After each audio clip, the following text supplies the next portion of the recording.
Tom, first of all, getting that first start back after that injury as well, and getting through a game which was not an easy game either.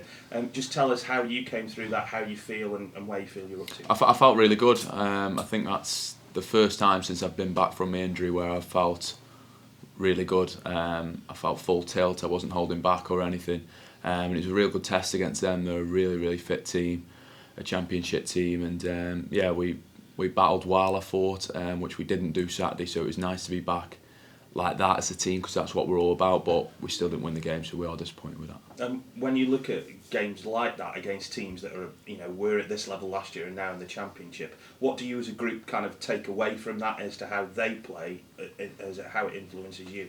It's good because you can test yourself against some real good opposition. Like you say, they're a championship team now, and there was positives from Wednesday night, that we can definitely take out of it, and we will do that. Looking at the midfield trio, if you like, it's quite a strong midfield now. There's you, Brad, other Tom, and then you've got new players like Funzo come in. That makeup of it, how do you all kind of fit in with one another and dovetail in with one another? Yeah, I think it's really important that you have competition for places, and we've definitely got that this year, especially in midfield, like you say, which is good for anyone. You've got to be at it every single game, you've got to be at it every single day in training, and that just drives each and every one of us on.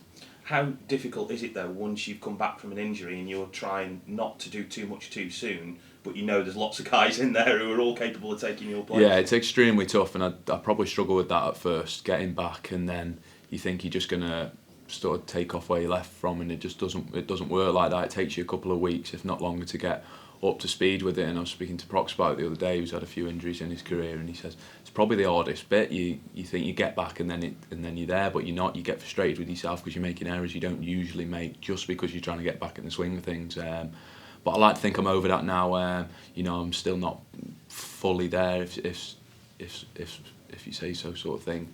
But I'm definitely getting there. And like I say, I got 90 minutes under my belt, and it's a real good starting point. Has he been a big help to you, Jamie Proctor, in managing this mentally, if nothing else? Yeah, definitely. Yeah, he's been brilliant. As of a lot of the lads, Gaffer's been brilliant as well. He's always checking in on how I feel, as he does that with all the players. But yeah, Prox in particular has been excellent for me. When you look at the start that you've had, it's been pretty tough. It's going to be always going to be tough. But when you look at the fixtures that you've had, and you've got another couple coming up now, Bolton and MK Dons, they're really, really tough ones, aren't they? But as you say, it is about testing yourself at this level to see if you're all capable. Yeah, of course. I think they're all big games in this league. You've got some really big clubs like the two you've just mentioned, and but this is why we were so thrilled when we got promoted. You want to be playing in these games where Bolton are in town, are a big club. I'd imagine they'll bring a fair few. And it's one we're really looking forward to, and one we want to just get out there and put Saturday right, because against Exeter it was nowhere near good enough. And just one last thing, the conditions obviously are going to be really, really warm. As footballers and professional sports people, how do you kind of manage that? Because it's tough for people just sitting down and watching, never mind running around on a football pitch. So how do you all kind of deal with that? Yeah, it can be tough, but it's the same for both teams. It's not as if they've got an advantage on us. It's the same for both teams. I'm sure there'll be breaks put into place, and we'll just get on with it. There'll be no excuses from us at all.